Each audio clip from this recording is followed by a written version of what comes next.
Hello everyone, mayam bu khurumjari ngasigi mathel se khoigi athong bodi natre bako adubu akhoi yamna hauna chana ba khoigi Manipuri gi mathel haitare khoigi side dish oina season ba khoigi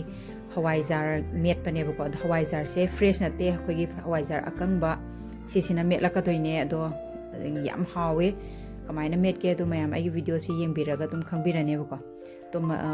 mayan je sida leijare Hawaijaar akang bakara akang bai se yam ariba akang manate bako aina lonjaba khoigi nongna 7-8 days kumba omaga thamamba degi aina heater la toroga yai thopune adu tune aduga omoro ama lagjare aduga thum khara hapjarani aduga sisi hana loina morok se hana toina ba hana nei khaibirani bako yam hawbane omoro ka Hawaijaar ka met ba do Hawaijaar se khoigi fresh khoigi lolaga mangani subada kaiba Hawaijaar do aduda met pana budi hen hawe adubu gi akang bana met pa sisu mahao mane aduna ina mayamda hawe haibagi ina share tawjabane do umorok sis main taraga akang ma met pa kanda kamain tawbada gi habidu gi nebo ko ina technique je haidoise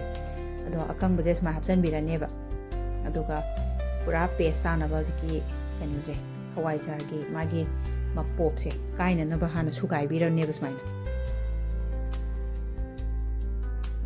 fazana tumna na bagi damak ta khoina ising khitang hapirani ising hapaga sudoine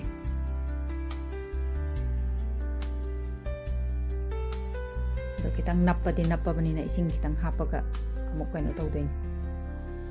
sumaina ngakang amuk nai khaibirani ising hapadi kitang soft oito edana adugi ising lumbu lumbu sabdo kitang hapirani aduga sumaina nai khaibirani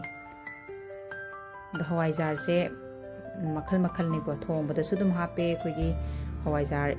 met pa oina su chanare de Hawaijaar achar haina sudum leire mayam makhal makhal ni ko Hawaijaar se du chabada su yam khanai hai ado khoigi angang sing da di Hawaijaar se yam pakna de gai hai khangde adu smai taraga plate amada aina thangtok sare smaina ko thok sare ko aduga maroi se tilo asoiba khara ma hapani aduga mesan minarani se ju du phadigom khara soijalle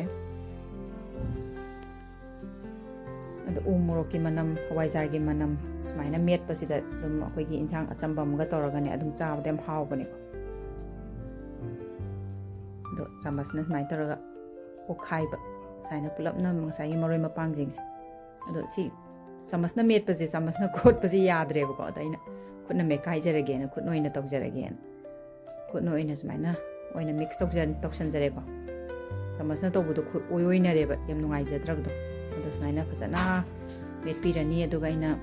lam ada thajare smai taraga kot na bagi damak tain hangam ton khara logjare ko hangam ton kot la sudum hawbani ko maya aduga ki umorok se morok saitana morok sabani na ina hawai mangan je khara garnish tawjare mangan je smai taraga chaba sudum ngarogi type ta ko hawbani mayam smai taraga igi Hawaijaar gi mathel ama ai loisan jare smaina do mayam ju smaina tawraga amtang yengbiyo yam hawbane jang hangam chamthong gumba kangsoi gumba tawraga ama chabiba